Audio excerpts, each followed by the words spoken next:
Warren Buffett, the man, the myth, the investor who made the stock market look easy. At 94 years old, Warren Buffett just announced that he's stepping down as CEO of Berkshire Hathaway, the investment giant he built from the ground up. And with that, an extraordinary chapter in business history is coming to a close. But before you think this is some sort of farewell tribute or obituary, it's not.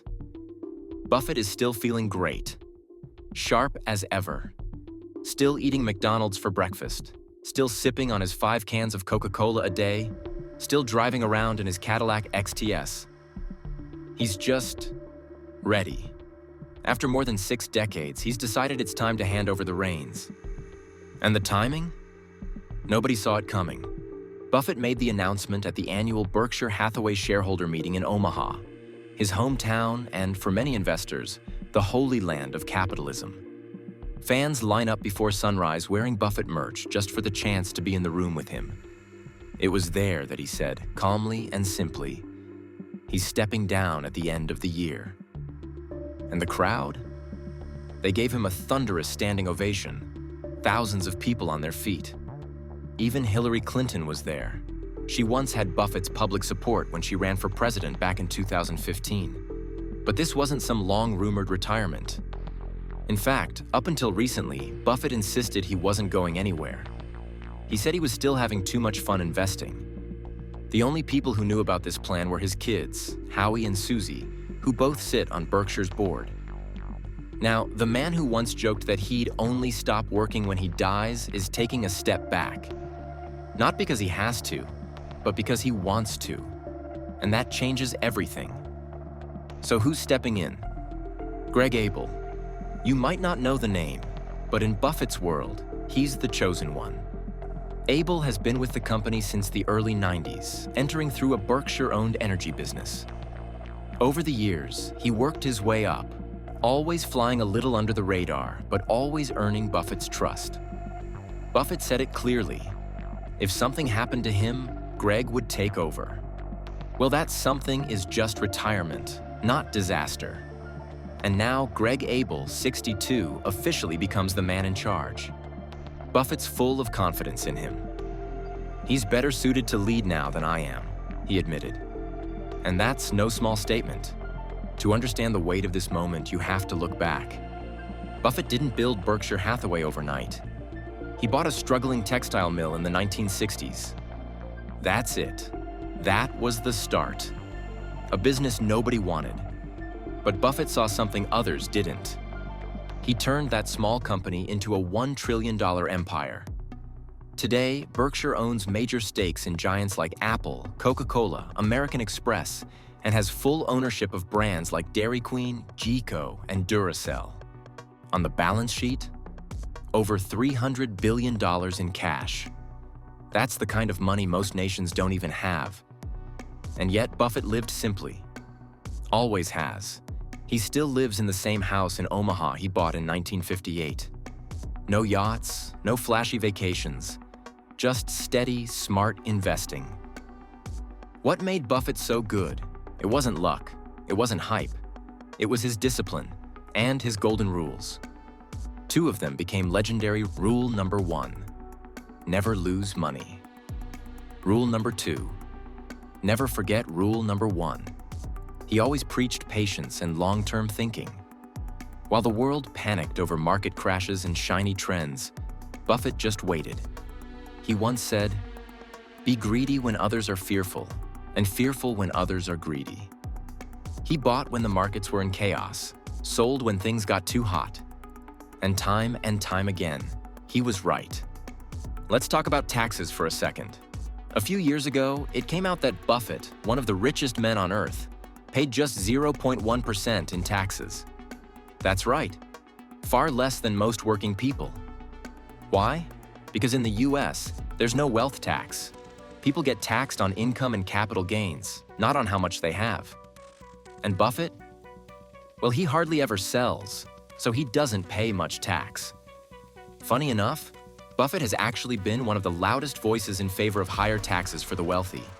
He's said many times that the system isn't fair and that people like him should be paying more, not less. Today, Berkshire Hathaway is sitting on $350 billion in cash. That's not a typo. Buffett says there just aren't enough good opportunities out there right now. The prices are too high, the risks too uncertain. So he's waiting. Waiting for the moment when, as he puts it, an explosion of opportunity appears. And when that moment comes, Berkshire will be ready, with more than enough cash to pounce. At his final shareholder meeting as CEO, Buffett didn't just say goodbye. He also gave a warning.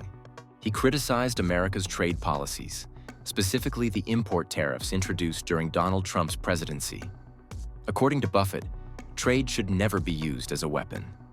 It's bad for global stability, and ultimately, it's bad for business. He said something simple but powerful. If the rest of the world becomes more prosperous, we don't lose, we gain. Everyone gains. We become richer and safer too. He's seen enough history to know isolation doesn't work. Warren Buffett was never just a CEO. He was a symbol, a mentor, the wise old oracle who wrote annual letters full of insights, jokes, and timeless advice. Some of those letters could easily be printed as books, or maybe a quote-a-day calendar. Gems like, "The best investment you can make is in yourself." Or our favorite, "Only when the tide goes out do you discover who's been swimming naked." He believed in education, in personal growth, and most of all, in keeping things simple. So, what now? Buffett might be stepping down as CEO, but he's not disappearing.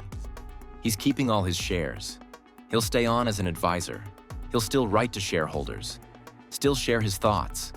And of course, he'll keep drinking Coke and eating popcorn like a teenager at the movies. The business world is reacting with deep respect. JP Morgan's Jamie Dimon called him the backbone of American capitalism. Apple's Tim Cook said it was one of the greatest honors of his life to know him. But perhaps the biggest tribute of all? That after 94 years, Warren Buffett is still doing things exactly the way he wants. On his terms, with full integrity. No scandal, no drama, no ego, just a quiet handoff. And a life's work that will influence generations to come. Warren Buffett is walking away from the top job. But his legacy? That's not going anywhere. And as always, he leaves us with this. The best investment you can make is in yourself. But let's not stop here. Because the truth is, Warren Buffett's story isn't just about money. It's about mindset, about discipline, and about proving that success doesn't have to look flashy to be powerful. This is a guy who turned down Wall Street when he was young. He could have gone to New York like all the other hotshot investors. But instead, he stayed in Omaha, Nebraska. Not exactly the financial capital of the world. And yet, from the heartland of America, he built one of the most powerful financial institutions on the planet. He once said, "I'm not in the business of predicting the future. I'm in the business of preparing for it." That's the essence of Buffett. He didn't chase trends. He stuck to what made sense. And honestly, he made investing seem like something your grandfather could do, because he was someone's grandfather doing it. So what's the real secret? What made Warren Buffett different? 3 things. 1. Patience. While others rushed into trades and chased headlines, Buffett played the long game. He bought companies he believed in and waited years, even decades, for the returns to roll in. 2. Simplicity. Buffett avoided complicated investments. He once admitted he didn't invest in tech companies for years simply because he didn't understand them well enough. When he finally bought into Apple, it was because he saw it as a consumer products company, not just a tech stock. 3. Integrity. Buffett always played fair. He treated his shareholders like partners, not just numbers. He was famously transparent in his letters, admitting his mistakes just as easily as his wins. These principles didn't just make him rich, they made people trust him. And that trust? That's what turned Berkshire Hathaway into more than a company. It became a philosophy. There's something almost mythical about Warren Buffett. Every year, tens of thousands of people, yes, tens of thousands, made the pilgrimage to Omaha just to hear him speak at the annual meeting. They call it Woodstock for capitalists. People wear t-shirts with his face. They read his books like scripture. They study his quotes like he's the Dalai Lama of finance. Why? Because in a world obsessed with speed, Buffett preached slowness. In a world driven by hype, he offered humility. He never shouted, never chased headlines, just slow, steady compounding, in money and in wisdom. Buffett didn't just teach people how to invest. He taught people how to live. He once said, "Chains of habit are too light to be felt until they are too heavy to be broken." That was his warning about bad decisions, whether in finance or in life. And then there's this gem. It takes 20 years to build a reputation and 5 minutes to ruin it. It's advice you'd expect from a grandfather, not a billionaire. But that's who Buffett is. The billionaire next door.